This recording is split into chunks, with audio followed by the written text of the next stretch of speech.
안녕하십니까. 정치내비게이션의 아나운서 정승조입니다. 서울시 공무원 간첩 사건의 증거 조작 의혹이 불거진 지 닷새가 지났습니다. 법치국가의 근간을 흔들 만한 사태에도 진상규명 작업은 여전히 제자리 걸음인데요.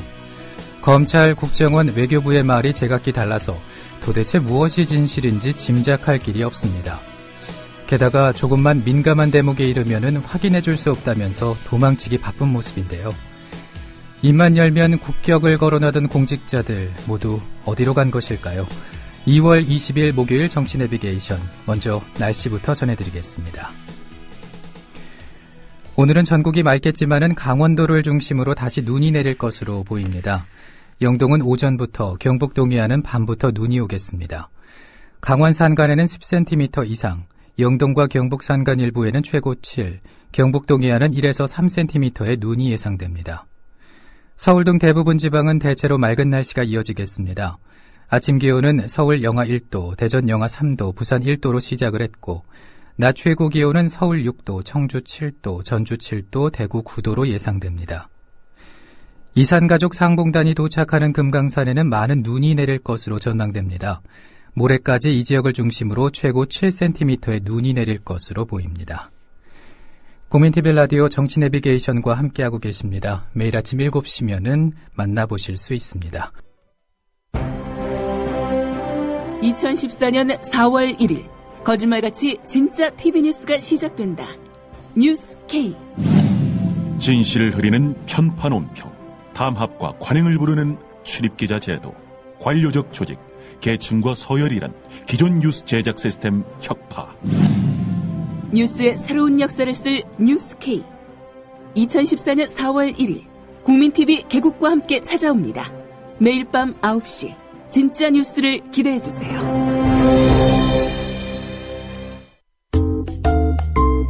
안녕하세요. 국민카페 매니저 정현진입니다. 커피가 다른 카페에 비해 퀄리티가 아주 좋다는 걸 자부할 수 있습니다. 커피의 질을 유지하기 위해서 무리한 가격 경쟁은 지양을 하는 편이에요. 그러니까 질 낮은 원두를 그냥 서비스하는 커피숍이고 싶진 않고, 또 이 공간 자체가 지하에 있는 곳이기 때문에 로드 매장과 비교할 수 없는 다른 컨텐츠들이 있잖아요. 어디서나 맛볼 수 있는 커피라면 차라리 봉지 커피를 타드리겠습니다. 깊은 맛, 아늑한 공간, 여러분을 기다립니다. 서울 마포구 월드컵로 37, 웰빙센터 지하 1층, 국민카페 온에어로 여러분을 초대합니다.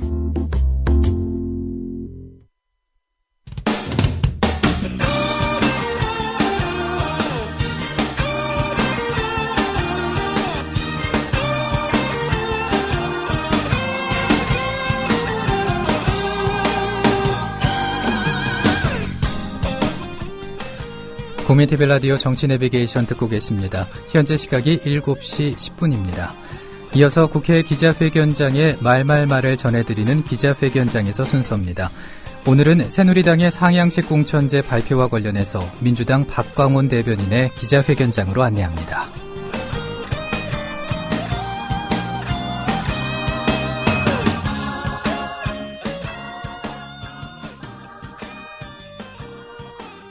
새누리당이 어제 이른바 상향식 공천제 계획을 발표했습니다. 기초선거 정당공천 폐지 공약을 전면적으로 부정하면서 이에 대한 국민적 비난을 회피하기 위한 의도가 숨어있는 것으로 저희들은 보고 있습니다. 떳떳하지 못합니다.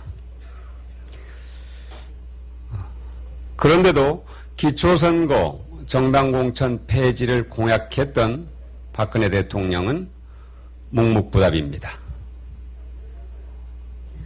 국민을 기억상실증 환자로 생각하거나 또는 국민들은 거짓말도 이해해 줄 것이라고 생각한다면 국민 모독입니다.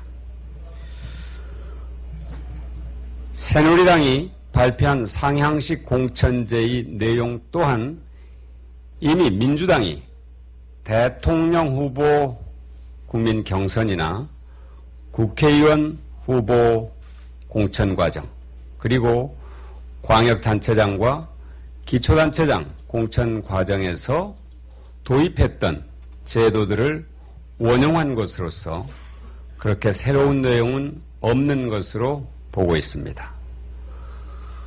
언론들도 일부 내용의 실현성에 의문을 제기하고 나서기도 했습니다.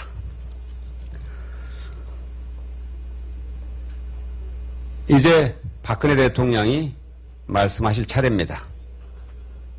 약속을 지키지 않는 것에 대한 묵묵부답은 원칙과 소신을 말하던 당당한 모습과는 동떨어진 모습입니다.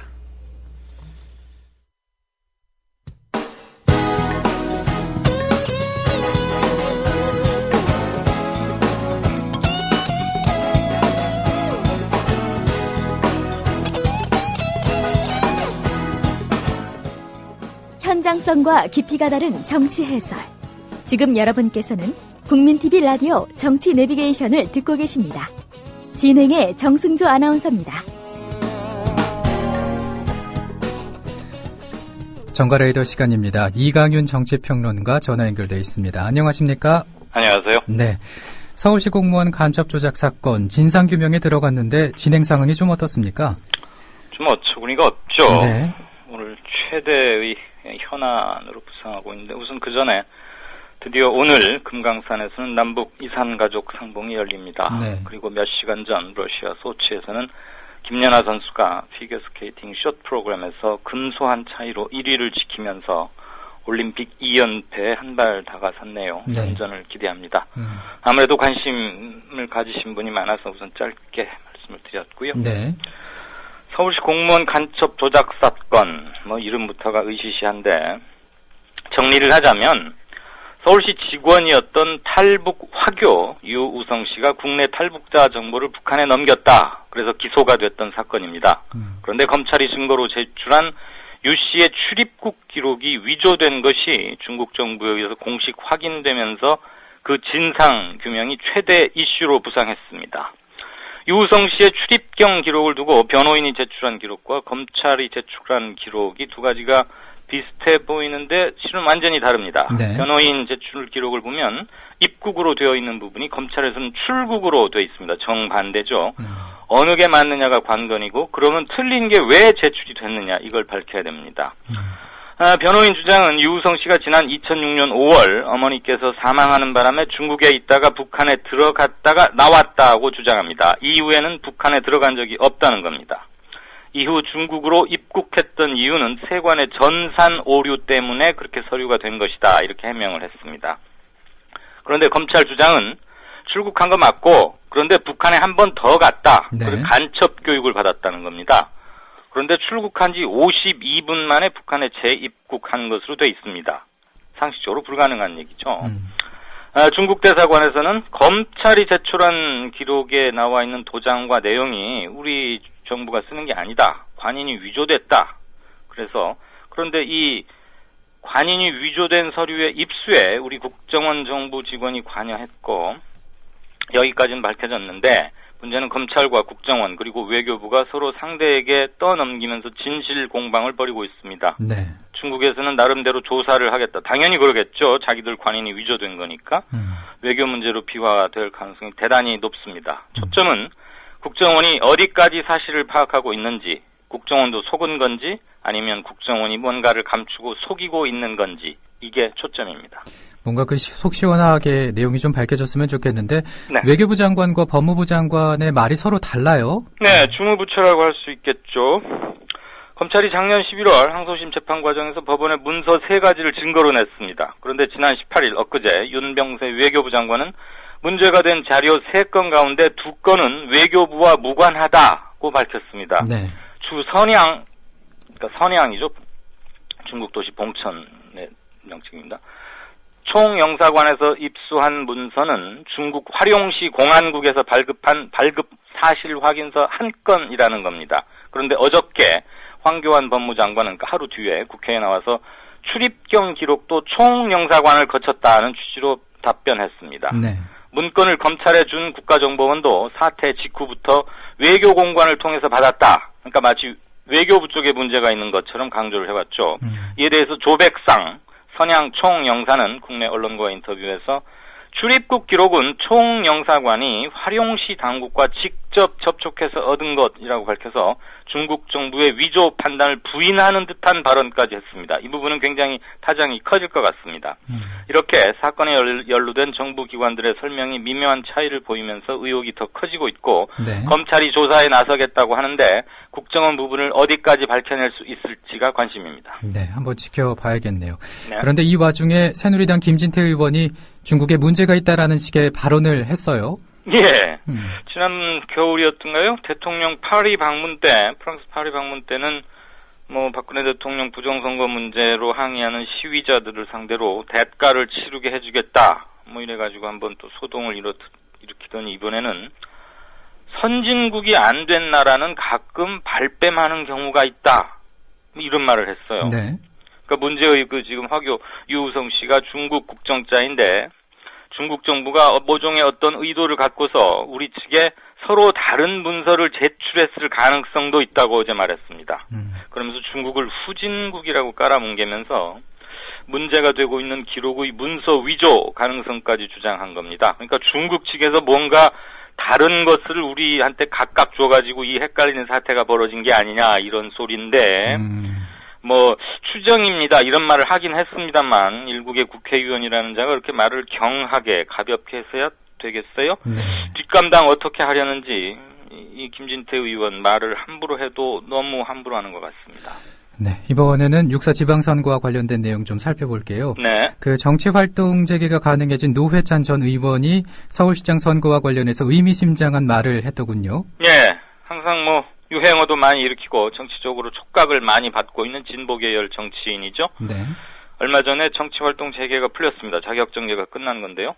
박원순 현 시장을 재선되게 하는 게 새정치다.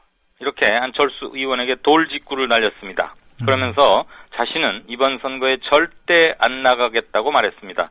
자신이 속해 있는 진보정의당은 모든 17개 광역단체장 선거에 후보를 내겠다 이렇게 말을 해왔고 그렇다고 보면 서울에서는 노회찬 전 의원이 가장 가능성이 높았거든요. 네. 절대 안 나가겠다 확실히 말했습니다. 왜 그러냐면 지난번에 2010년 오세훈 당시 서울시장 후보가 0.6% 차이로 한명숙 민주당 후보를 누르고 가까스로 당선될 때 그때 노회찬 후보도 나왔었는데 당시에 3.3%를 얻었었습니다. 그래서 지고 나서 범야권에서는 노회찬 후보가 좀 양보를 하거나 안 나왔으면은 한명숙 민주당 후보가 이겼던 거 아니냐 이런 말이 많이 나왔거든요. 네. 비판적으로. 그래서 이번에도 만약에 노회찬 후보가 나오면 이 양반은 원래 고정 인기표가 쭉 있는 분이라 그 정도는 항상 얻습니다. 그럼 박빙의 경우에는 승패에 당연히 영향을 미치겠죠. 그래서 미리 안 나간다고 확실하게 선을 그은 겁니다. 그러면서 안철수 의원에게 압력을 공개적으로 넣은 거예요. 그런데 노회찬 의원이 노원에 자기 지역구를 잃었잖아요. 네. 삼성과 맞서다가 법원 판결로 의원직을 잃었는데 비게 된 자신의 지역구를 차지한 게 안철수 의원이죠. 한편 박원순 시장은 어제 열린 자신의 출판 기념회에서 안철수 의원과 자신이 직접 조용히 만나야 많은 게 풀릴 것이라고 말했습니다. 네. 그러니까 따로 한번 조용히 보자는 말을 공개적으로 한 겁니다. 그렇군요. 여당에서는 김황식, 정몽준 의원 간 대결 구도가 거의 확실하다면서요? 네, 볼만한 당내 경선이 될 것 같습니다. 서울 시민들뿐만이 아니고 전국적으로 관심을 모을 만한 이벤트가 됩니다. 둘이 맞붙는다면. 네. 김황식 전 총리 지금 미국에 가 있거든요. 로스앤젤레스 버클리 자신의 사무실에서 한국 기자들을 만났는데 서울시장 출마 전향적으로 검토하고 있다. 그리고 다음 달 중 귀국하겠다. 이렇게 말했습니다. 원래는 4월까지 체류할 예정이었는데 귀국을 앞당기는 겁니다. 네. 출마를 안 하겠다면 굳이 예정보다 앞당겨가면서 3월에 나 들어간다. 이런 말 안 하겠죠. 네. 기자한테 그런 말 했을 때는 이거 출마 확실 이렇게 읽어주는 게 맞을 것 같습니다. 한편 의원들 잔뜩 데리고 조금 이따 말씀드릴 건데요. 의원들 많이 데리고 중국에 곧 가는 정몽준 의원은 중국에 갔다 와서 말하겠다고 당내 회의에서 어제 공개적으로 말했습니다. 이르면 다음 주 초 나 서울시장 나가볼랍니다. 이렇게 선언할 것 같습니다. 둘이 붙으면 물론 이해운 최고위원도 있지만 당내 경선 자체부터 선거 열기가 후끈 달아오를 것입니다. 네. 국회로 한번 가보겠습니다. 오늘 본회의가 정족수 미달로 열리기 힘들 것 같다는 얘기가 들립니다. 예, 어렵게 마련한 2월 국회인데요. 여름방학, 겨울방학에 늘상 있는 일이라서 새삼스러운 건 아닌데 한꺼번에 비우는 숫자가 너무 큽니다. 국회의원이 지금 299명이거든요. 왜 비는 건가요? 네? 왜 이렇게 비는 숫자가 많게 되는 건가요? 국회의원이 299명인데 현재 한 명이 비어서 60명가량이 한꺼번에 외국에 나갑니다. 그렇군요. 근데 그중에 40여 명은 새누리당 소속입니다. 민생 법안 급하다. 그래서 제발 자리들 좀 지켜라. 그래야 표결 정족수가 채워진다. 이렇게 맨날 말은 하는데 표결에 불참하고 40명, 새누리당 40명 포함해서 한 60명이 몽땅 어디 나갑니다. 한중 의원 외교협의회 소속 40명이 외교협의 한다면서 몽땅 중국으로 갑니다. 이 모임 회장이 정몽중 의원인데 의원들이 몽땅 한꺼번에 자리를 비우니까 국회 열어서 법안을 처리해야 하는 양당 원내대표, 특히 최경환 원내대표가 화가 좀 났습니다. 좀 다음번에 가라 이런 것이죠. 그러니까 뭐 의사 일정을 조정하면 되지 않느냐 이렇게 둘이 고성이 오가면서 좀 다퉜답니다. 네. 제가 옛날 기자 시절에 많이 취재를 해봤는데 의원 외교라는 거요. 말이 의원 외교지 가서 하는 일이 별거 없어요. 밥 먹고 나서 앞으로 두 나라 잘해보자 뭐 이렇게 당연한 말이 쓰여진 문서 주고받으면서 마치 큰일 한 것인 양 사진 찍고 뭐 선물 주고받고 이렇습니다. 아마 그 맛에 뭐 국회의원 하는지는 모르겠는데 그리고 7명은 소치 동계올림픽 폐막식 본다고 또 나갔습니다. 뭐 이래저래 해서 한 60명 됩니다. 강창희 국회의장도 지금 한국에 없습니다. 정족수 미달로 회의도 못 열고 법도 통과 못 시키다니 이러다가는 국회의원이 아니라 무슨 국외의원 이런 말도 나올 수 있을 것 같습니다. 네. 분위기를 좀 바꿔보겠습니다. 지난 대선 때 선거 개입으로 문제가 됐던 군이 사이버 심리전을 포기 안 하겠다면서요? 네, 이거 국정원에 이어서 이 군 사이버 심단도 이게 어떻게 좀 바뀌어야 되는 거 아니냐 이런 여론이 굉장히 높았고 지금 잠시 수면 아래로 가 있지만 이것을 눈 부라리면서 보고 계신 분들 많을 텐데 군이 자체 개혁한다더니 그럴 생각이 이렇게 별로 없는 모양으로 일단 보입니다. 뭐냐면 어제 개혁안을 내놨는데 정부 정책이나 통수권자에 대한 옹호 등 직원들이 어떻게 하느냐 충성도를 열심히 잘 보여서 위에 좀 잘 보여야겠다 이렇게 하기에 따라서는 정치 개입이 충분히 될 수도 있는 일을 앞으로도 여전히 허용하겠다. 이게 개혁안 골자입니다. 네. 그리고 또 뭐 이런 부분도 있긴 합니다. 군 형법을 고쳐서 정치 관여죄 형량을 지금은 2년인데 5년으로 강화시키겠다. 그리고 시효는 5년에서 10년으로 2배 늘렸다고 밝혔습니다. 정치 관여 금지 제도를 이번에 마련했다. 뭐 이렇게 강조를 했는데 형량을 늘려서 직원들에게 주의를 환기시키는 것보다는 아예 못하게 대못을 꽝꽝 박는 게 우선이 아닌가 그런 생각입니다. 검찰이 유서대필 무죄 판결이 난 강기훈 씨 사건을 상고할 거라고 얘기가 들리는데 23년 만에 재심 판결 결과에 불복한다 뭐 이런 얘기로 봐야 될까요? 그렇죠. 그 뭐 승복하면은 지난번에 잘못된 수사와 기소가 있었고 재판부도 잘못된 판결을 내렸구나라고 좀 자숙하고 사과를 하고 이런 게 상식적으로는 맞는데 이거 이번에 내려진 그러니까 강기훈 씨 무죄다. 이 판결에 불복한다는 거 아닙니까? 이번 재심에서 배척된 그러니까 채택되지 않은 국과수 필적 감정의 증거 능력을 다시 한번 판단 받아보겠다는 겁니다. 그래서 대법원에 상고하겠다고 어제 밝혔습니다. 재판부가 날조된 거라고 밝힌 것을 그게 아니다. 이렇게 검찰이 또 한번 우기는 건데 많은 사람들, 시민들 어떻게 생각하실지 제 입으로는 굳이 말씀 안 드리겠습니다. 네. 이번에는 경주 참사 관련해서 얘기를 좀 해보겠습니다. 이런 일이 처음은 아닙니다만은 그 사고대책본부가 아니라 높은 사람 모시기 본부다 뭐 이런 얘기가 들리는데 이건 무슨 소리입니까? 예, 우리나라 뭐 큰 대형 사건 터지면 관련되는 사람들 막 가서 특히 또 텔레비 카메라 돌아갈 때 이렇게 얼굴 내밀고 악수하고 막 그러잖아요. 네네. 근데 이번에도 여지없이 되풀이됐는데 좀 심하다 싶어서 제가 이걸 골랐습니다. 18일 하루 동안 그러니까 참사 사고가 난 바로 그 다음 날입니다. 18일 하루 동안 사고대책본부가 7차례 브리핑을 했는데 기자들한테 브리핑한 게 아니고요. 제가 좀 읽어드릴게요. 새벽 5시 유정복 안전행정부 장관, 5시 반 허남식 부산시장, 오전 8시 20분 정수성 새누리당 경주 출신 의원, 오전 10시 10분 이성한 경찰청장, 오후 2시 20분 안철수 의원, 오후 3시 반 김태환 위원장 등 국회 안전행정위원회 소속 의원 13명, 그리고 마지막으로 저녁 6시 20분 남상호 소방방재청장이 브리핑을 받았습니다. 네.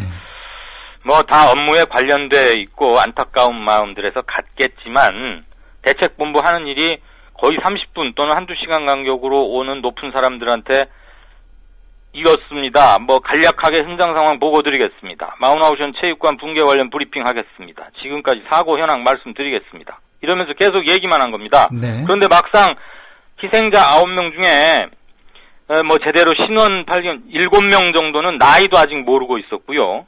어떤 사람이 브리핑 받다가 뭘 좀 물었더니 구조 상황을 물었더니 대책본부 관계자라는 사람이 제가 직접 나가지 않아서 잘 모릅니다. 이렇게 전했습니다. 이게 무슨 사고 대책본부입니까? 이런 일들 계속 벌어집니다. 뭐 또 그렇다고 관련 장관이 안 가면 네. 그 큰일이 터졌는데 왜 안 가냐 이렇게 비판할 수도 있는데 그 모아서 한꺼번에 하거나 서울에서 한꺼번에 하거나 뭐 이러는 게 낫지 불과 30분 차이로 장관하고 부산시장한테 따로따로 보고한다는 거 이해해 줄 사람 하나도 없을 것 같습니다. 네, 오늘은 여기까지 듣겠습니다. 고맙습니다. 네, 안녕히 계십시오. 지금까지 이강윤 정치평론가와 함께했습니다. 정치 내비게이션 내일 오전 7시에 다시 찾아오겠습니다. 고맙습니다.